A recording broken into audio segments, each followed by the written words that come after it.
बड़े किस्से हैं ना कि बड़े सख्त थे। मैंने अभी अगले दिनों हज़रत अली का पढ़ा है। मौला अली, उनका इम्प्रेशन मेरे दिल में जैसा भी था,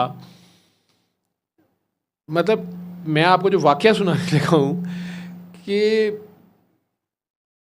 हज़रत उमर का जो इम्प्रेशन आता है वो बहुत ही स्ट्रिक्ट डिसिप्लिनेरियन इस तरह का आता है, ठीक है। लेकिन ये भी वो लोग थे जो मौला अली से पूछते थे कुछ मामलात में, ठीक है। और ज़ाहिरी बात है उन्हें होता था कि यार पता नहीं ये फ़ैसला स्टिल इसमें कोई एंगल और ना हो, ठीक है। वो नातके कुरान है आगे से, सरकार जिनके बात कर गए हैं तो सारे मानते थे उन्हें, उनसे पूछते थे, मशवरे लेते थे, फाइनल उनकी राय लेते थे। लेकिन वही मौला अली जब खलीफा हैं, अमीरुल मोमिनीन की सीट पे ऑफिशियली भी बैठे हुए हैं, तो शायद मिस्र की औरत थी, कोई कपल था कोई मिस्र का, उन्होंने वहाँ के काजी से, जो मुसलमान काजी और बड़ा आदमी होगा, कोई आम बंदा नहीं होगा, ठीक है, उससे फतवा लिया कि जी हमारी लड़ाई हुई है, ऐसे हुई है, वैसे हुई है, और उसे में या इसने ऐसे कहा, जो भी वाक़या था, तो तलाक हो गई है या नहीं हुई है। उसने कहा जी हो गई है।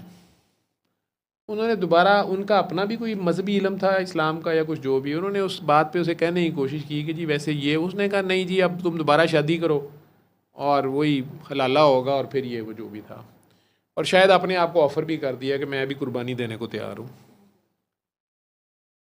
अब वो वहाँ से आ गए शायद बसरा,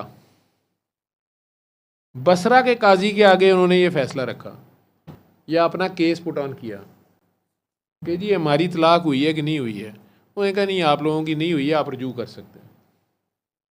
अब एक कह रहा हो गई है, एक कह रहा नहीं हुई है, उनकी भी तसल्ली नहीं हुई। तो कोई अल्लाह को मानने वाले ही थे ना, कि उन्हें इतनी टेंशन पड़ी हुई है अल्लाह की, ये निकाह और ये तलाक और ये रिलेशनशिप अल्लाह की वजह से है, अल्लाह की हया ही असल चीज़ है।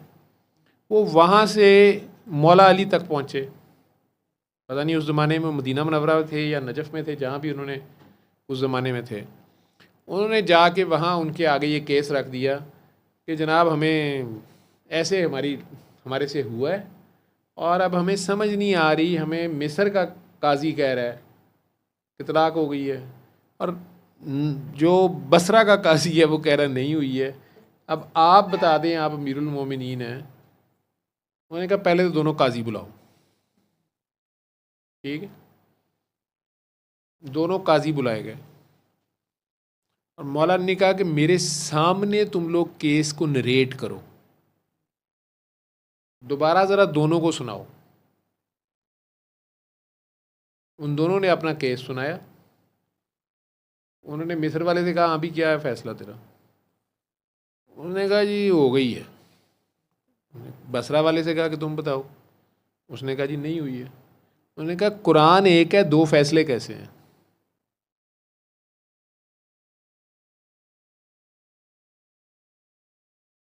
और उसको कहा मिस्र वाले को कि तुम ज़रा अपनी किस रूह से कह रहे हो, और वो रूह कोई नहीं थी, वो बीच में अपनी रख रहा था।